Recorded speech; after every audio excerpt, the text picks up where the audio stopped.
Hello friends, पीके boss competition channel में आपका स्वागत है। आज हम टाइम्स ऑफ इंडिया के एक नए आर्टिकल का अध्ययन करेंगे। यह आर्टिकल हरियाणा और पंजाब राज्यों में जो पराली जलता है उसके कारण दिल्ली में जो पॉल्यूशन होता है उस पर आधारित है। साथ ही हम यह भी चर्चा करेंगे, इस साल उत्तराखंड में बहुत ज़्यादा हीट वेव हुआ है जिसके कारण वहाँ के ग्लेशियर्स पिघल रहे हैं और जंगलों में आग लगने की घटनाएं भी बहुत बढ़ी है। तो शुरू करते हैं आज का आर्टिकल। आज है Saturday.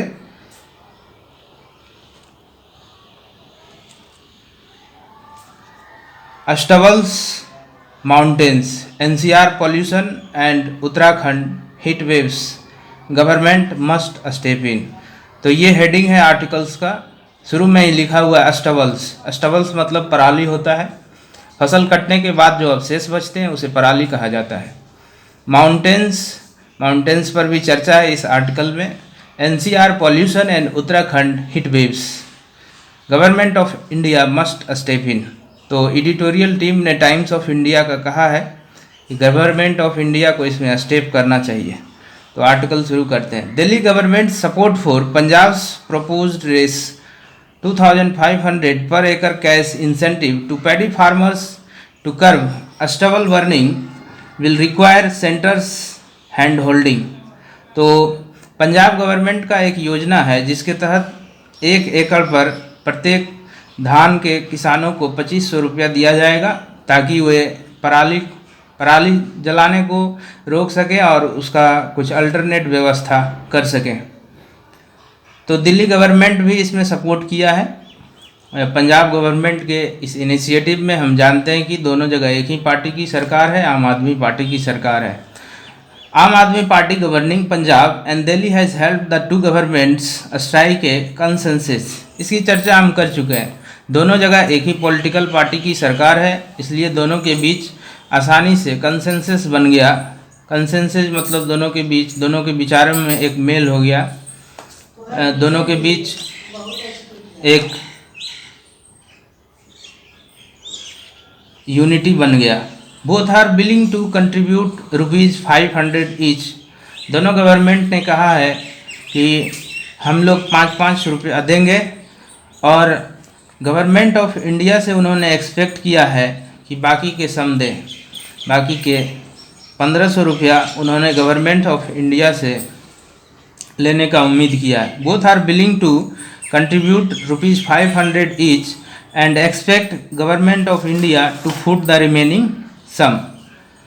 But Haryana another farm fire contributor has to be roped in too. लेकिन जो हरियाणा है उसको भी इसमें साथ आना चाहिए, उसको भी साथ लाया जाना चाहिए, क्योंकि हरियाणा भी एक बहुत इम्पोर्टेंट प्रदेश है जो कि पराली जलाता है। वह भी इस पॉल्यूशन में अपना अहम योगदान देता है। नॉट जस्ट दिल्ली हरियाणा, बात सिर्फ दिल्ली हरियाणा की नहीं है। Cities like Gurgaon and Faridabad and UP cities like Noida and Ghaziabad are affected by air quality dips due to stubble burning. तो सिर्फ दिल्ली हरियाणा की बात नहीं है, गुड़गांव, फरीदाबाद, उत्तर प्रदेश की भी कुछ सिटी जैसे नोएडा और गाजियाबाद भी एयर क्वालिटी में जो कमी आती है, जो एयर पॉल्यूशन होता है स्टबल बर्निंग के कारण, उससे प्रभावित होते हैं। Given the multi state stakes, Delhi's position as the national capital and the economic centrality of Delhi NCR, government of India's intervention can resolve policy tangles. अब इसके सेंटर में कौन आता है? दिल्ली। दिल्ली जो है हमारे देश की राजधानी है। इसके साथ साथ दिल्ली एनसीआर का जो आर्थिक रूप से जो सेंटर है वो भी दिल्ली ही है। इसलिए भारतीय सरकार को इसमें इंटरवेंशन करना चाहिए। भारतीय सरकार के इंटरवेंशन से यह जो एक टेंगल बना है, पॉलिसी टेंगल, उससे छुटकारा मिल सकता है।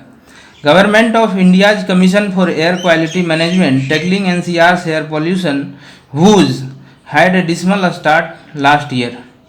तो भारत सरकार ने भी एक air quality management tackling commission बनाया है जो कि एनसीआर का जो एयर पॉल्यूशन है उसके लिए बनाया गया। लेकिन उसका जो स्टार्टिंग था बहुत ही डिसमल था, बहुत ही बुरा था, बहुत ही दयनीय था। There is no room for petty politicking on Aam Aadmi parties proposal. अब इसमें से पॉलिटिक्स भी शुरू होने का डर है कि यह चूँकि आम आदमी पार्टी का प्रपोजल है तो लोग इस पर राजनीति करना शुरू कर दें, लेकिन ऐसा नहीं करना चाहिए। समय हमारे पास सीमित है और स्टबल बर्निंग पीक्स इन अक्टूबर, और स्टबल बर्निंग जो है अक्टूबर में पीक पर होता है, तो समय बहुत कम है। Also given the manifest disinterest of farmers towards various straw management machine, और देखा यह भी जा रहा है कि किसान लोग जो है मशीन जो है स्ट्रॉ मैनेजमेंट मशीन उसको ख़रीदना नहीं चाहते हैं, उनका डिसइंटरेस्ट रहा है उनके प्रति। या फिर एक बायो डिकम्पोजर है जिसको आई कार और यूपीएल ने जॉइंटली डेवलप किया है, ये अच्छा ऑप्शन है, लेकिन फिर भी किसान उसको लेना नहीं चाहते हैं। तो यही लिखा गया है। He also given the manifest disinterest of farmers towards various straw management machines and the decomposer jointly developed by ICAR and pesticide company UPL, showing promise. The latter option must be prioritized alongside the cash incentive. तो इस सब को priority देना चाहिए, और साथ ही जो cash incentive जो है गवर्नमेंट का प्लान है, पंजाब गवर्नमेंट का जो प्लान है उसको भी इम्प्लीमेंट करना चाहिए। लेकिन ये सब पर भी ध्यान देना चाहिए। जो मशीन डेवलप किया है आई कार और यूपीएल कंपनी ने, या फिर जो स्ट्रॉ मैनेजमेंट मशीन है, इसको भी गवर्नमेंट को प्रमोट करना चाहिए। And farmers pocketing the shop must be penalised if they still burn stubble, और वैसे फार्मर्स को पेनलाइज भी करना चाहिए, जुर्माना उन पर लगाया जाना चाहिए जो पैसा ले लेते हैं और फिर भी पराली को जलाते हैं। Another man-made threat on the northern plains is a fast-changing Himalayan ecology. तो हिमालय का जो पारिस्थितिक तंत्र है, इकोलॉजी तेज़ी से बदल रहा है। With its glacier and pristine forests, Uttarakhand is a catchment area for the north to main rivers Ganga and Yamuna. तो हिमालय का इकोलॉजी बदल रहा है, वहाँ का जो ग्लेशियर है और जो वहाँ के पुराने जंगल हैं, और उत्तराखंड जो मेन कैचमेंट एरिया है गंगा और यमुना, हम जानते हैं कि गंगा और यमुना उसी हिमालय से ही निकलती है। But the state recorded the most heat wave days this year, लेकिन उत्तराखंड में बहुत ज़्यादा हीट वेव देखने को मिला है इस साल। High temperatures are triggering more forest fire, और इस हाई टेम्परेचर के कारण जंगल में बहुत ज़्यादा आग लग रहे हैं। एंड डिप्लीटिंग ग्लेशियर भी तेज़ी से पिघल रहा है। Highway construction has made the Char Dham more accessible and arguably serves national security इम्परेटिव्स।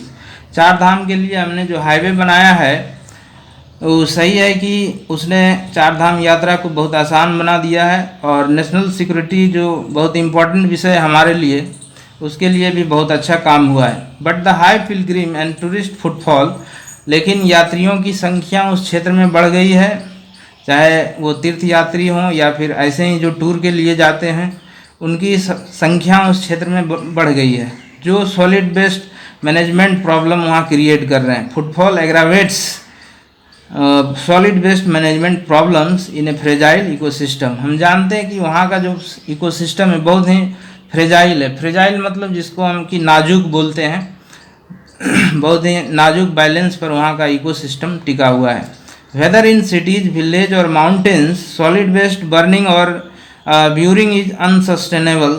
आप कहीं भी हो, चाहे गांव हो शहर हो, आप सॉलिड वेस्ट जो है उसको आप जला देते हैं या गड़ देते हैं तो वो अनसस्टेनेबल होता है, मतलब वो बहुत टिकाऊ नहीं होता है, और ये उस पॉल्यूशन से लड़ने का बहुत ही कारगर उपाय नहीं कहा जा सकता है इसको। आप अगर उसको ब्यूरी करते हैं तो कहीं ना कहीं आप अपने सॉइल को प्रभावित करते हैं, या जला देते हैं फिर आप एयर पॉल्यूशन करते हैं, तो ये एक अच्छा उपाय नहीं है। Government of India with its resources, political capital and statutory powers must take this up on war footing. तो वहाँ हमारी जो सरकार है, भारत की सरकार है, अपने संसाधनों से, अपने पूंजी से और अपने जो स्टेटरी पावर्स है, must take this up on war footing. तो इस पर हम लोगों को बहुत तेज़ी से काम करना होगा।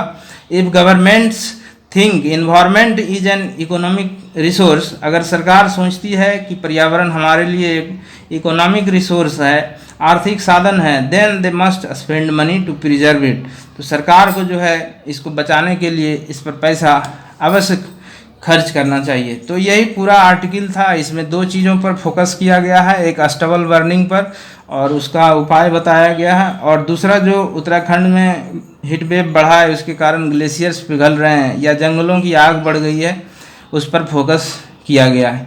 तो आज यहीं तक रखते हैं इस आर्टिकल के डिस्कशन को, नेक्स्ट टाइम फिर मिलते हैं एक नए आर्टिकल के साथ। धन्यवाद।